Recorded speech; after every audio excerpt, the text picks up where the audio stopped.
As service members transition into civilian life, it's absolutely critical that they have the tools and the job training that they need to be successful in that transition. In 2020, my bipartisan bill, the Support for Veterans in Effective Apprenticeships Act, was signed into law.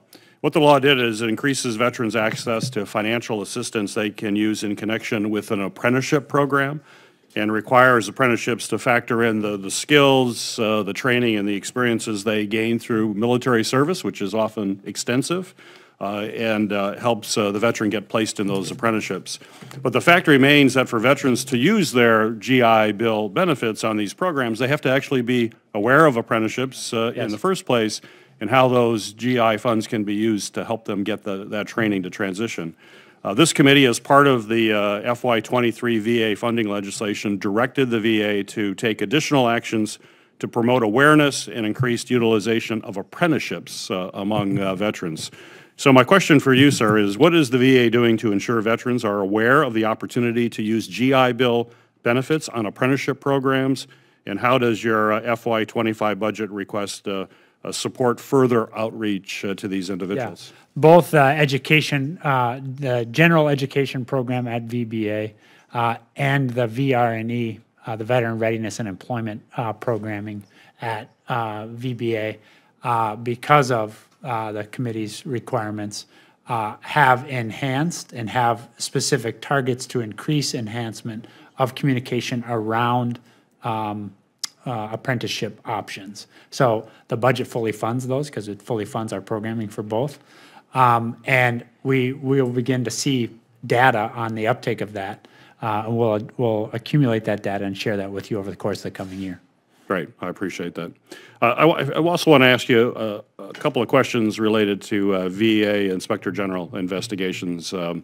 First, you and I have spoken repeatedly about my concerns regarding a case of Ian Fishbeck. Yes. You know, Ian is a native Michigander who tragically passed away in 2021 following a decline in his mental health as he and his family and friends worked very hard to try to gain admittance to a VA medical facility. I was pleased when the VA opened an Inspector General investigation into his case last summer following our conversations. But my question for you, sir, is I know the investigation is ongoing. Yes. But I want to get your commitment today that once that investigation concludes, you will implement the IG recommendations across the VA as you become aware of them. Yeah, Ian Fishbeck was also a national hero. One, two, you have my commitment to implement those recommendations. Three, I've been in close touch with the IG on this. I have every expectation that he's wrapping up his work and that will be public soon. And I think the IG does really important work, really good work. My guess is it's going to be really tough for us, but that's the most important stuff that we got to get right, and we will. Well, I appreciate your commitment and your attention to this right from the get-go. I also want to touch on the Detroit VA issue. Back in 2022, Senator Stabenow and I were alarmed to learn about a crisis of care and, quite frankly, a crisis of leadership at the John Dingell VA Medical Center in downtown Detroit. In response, Senator Stabenow and I called on the VA's Inspector General to conduct an independent investigation into that facility, which was launched shortly thereafter. Last summer, the Inspector General released its report, which included recommendations to remedy issues found at that facility. One of the recommendations related to removing conflicts of interest within the peer review process. And I've introduced legislation with Ranking Member Bozeman to the VA Peer Review Neutrality Act to act on the recommendations from that VA system.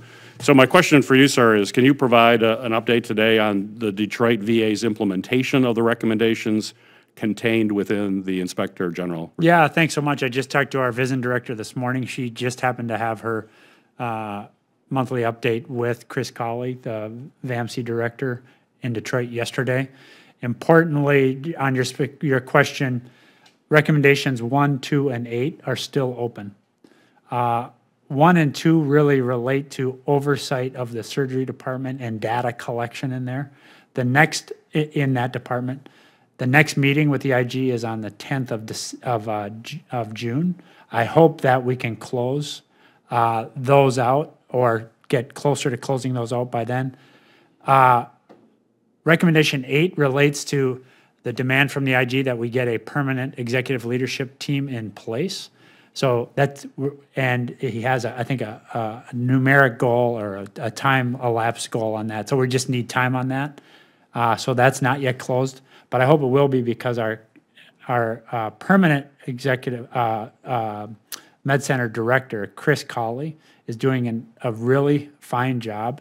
Importantly, they have reopened 30 inpatient beds in the hospital. Imagine in the middle of Detroit, we had 30 inpatient beds closed. Those are opened. Care as measured by relative value units, RVUs, unique visits, and clinical encounters are all up right now, this year over last.